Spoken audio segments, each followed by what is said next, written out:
মীনাক্ষী এই যে বললেন না 5 বার 6 বার 5 বার 3 বার 4 বার করে আসতে হবে, মীনাক্ষী কই আমার শ্যাম্পুরে পড়ে থাকতে দেখি, মুখ হয়ে পড়ে থাকুক না শ্যাম্পুরে উঠে যাবে। মীনাক্ষীর ভিতরে যা আছে মমতার ভিতরে তাই নেই। আমি মনে করি আমাদের দলের কোনো লোকের ভিতরেই নেই। বড় বড় মাথাওয়ালারা তো তাদের অত নলেজেই নেই। মীনাক্ষীর যা টেকনিক্যাল আছে, মীনাক্ষীর যা পাওয়ারফুল আছে, ওর মধ্যে যেটা আমি দেখেছি ও মমতা ওর মধ্যে কিছুই নেই। মমতা কটা ভাষা জানে? মমতা একটা ইংরেজি বলতে গেলে তার জিভটা আড়ে পড়ে যায়, একটা হিন্দি বলতে গেলে জিভ আড়ে পড়ে যায়। এই যে ও আমাদের লেটাররা বলেছে যে মীনাক্ষীকে অনেক কিছু জানতে হবে, শিখতে হবে, অনেক কিছু তার মধ্যে নেই। আমি বলবো যে বলেছে তার মধ্যে কিছুই নেই। মীনাক্ষী খুব ওর ওর ওর জ্ঞান, এত জ্ঞান, আমি প্রচুর জ্ঞান। বড় বড় হাই কমান্ডারের অত জ্ঞান নেই। এবারে মীনাক্ষীর মুখ চেয়েই এতগুলি ভোট পেয়েছে, যদি পায়। শতরূপ ফতরূপ সবাই ভালো, আমি বলছি সবাই ভালো। যুব সমাজকে যতক্ষণ না বাইরে ছাড়ে দায়িত্ব দিয়ে, এই দল উঠবেনি।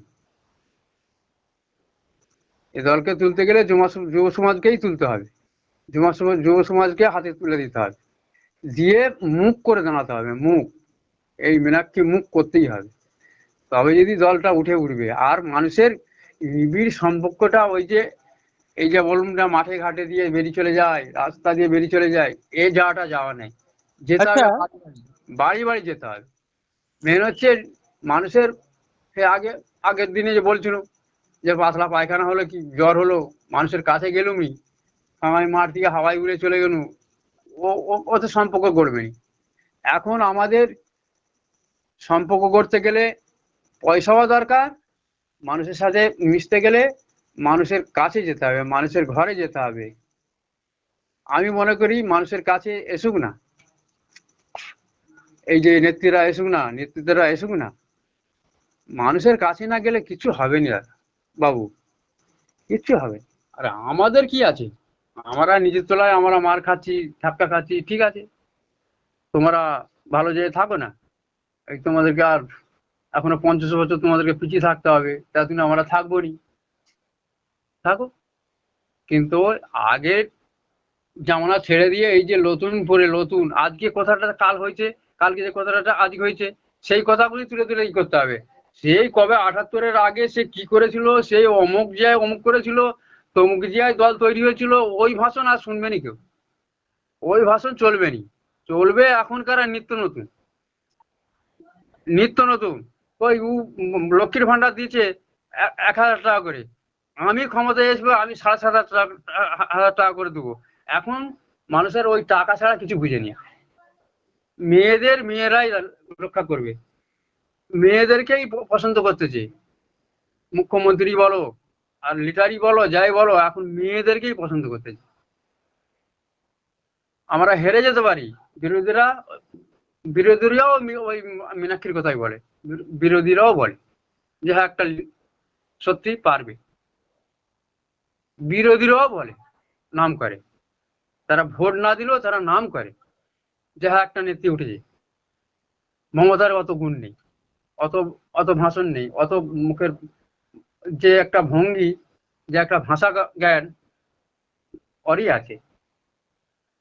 সব বুড়ো ফুড়ো, আমরা কি আর বলবো, বুড়োদেরকে বললেও নিজেদের দলের খারাপ লাগে।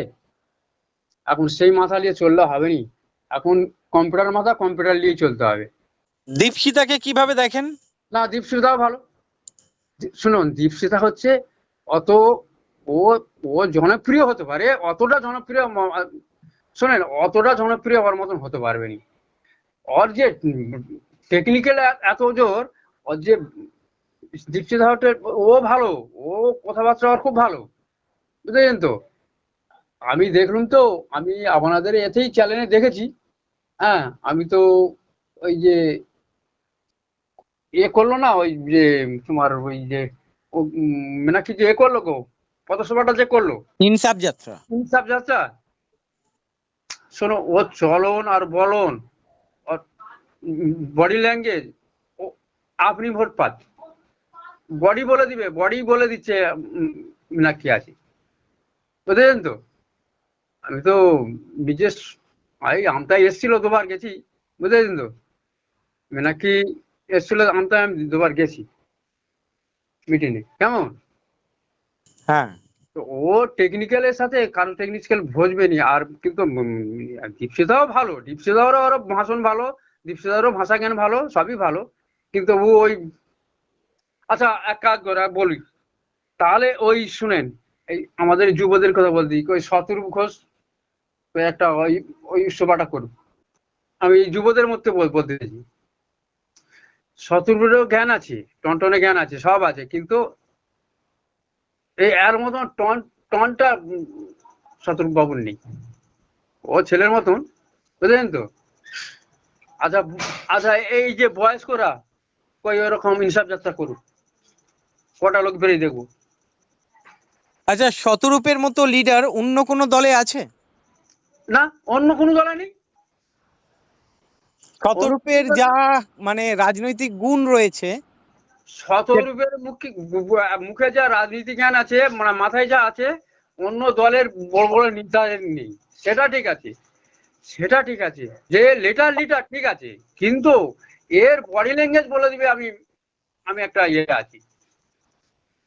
আমাদের সব লিডাররাই ভালো, এই যুব লিডাররা সবটাই ভালো, কিন্তু মীনাক্ষী একটা মুখ হয়ে গেছে বাবু, তুমি যাই বলো, মীনাক্ষী একটা সারা পশ্চিমবাংলায় একটা মুখ হয়ে গেছে। আমার নেতারা না মানলে আমার ভোটাররা মানে, এটা যাই বলো কেন। আমি বিভিন্ন জায়গায় ঘুরি তো, বিভিন্ন ওর ছাড়া কথাই বলেনি, বিরোধীরাও বলে, তোমাকে এই কথা বললাম, বিরোধীরাও বলছে যে বলছে হ্যাঁ মীনাক্ষী সত্যি মীনাক্ষী, মমতা হার মেনে যাবে, মমতার কার কাছে কিছুই নেই, বুঝেছেন তো?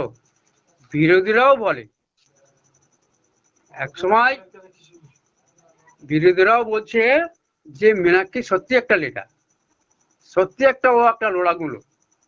শোনেন, আমি আগেও জানতাম ওরই দলের লোক যখন কংগ্রেস করতো আর কি, মানে মমতার, ওরই দলের লোকের সাথে রোজ ঝগড়া হতো, তখন ওকে পাগলি ফাগলি ওরা বলতো, বুঝেছো? ও একটু লোড়া তো, ওকে পাগলি বলে আখ্যা দিত।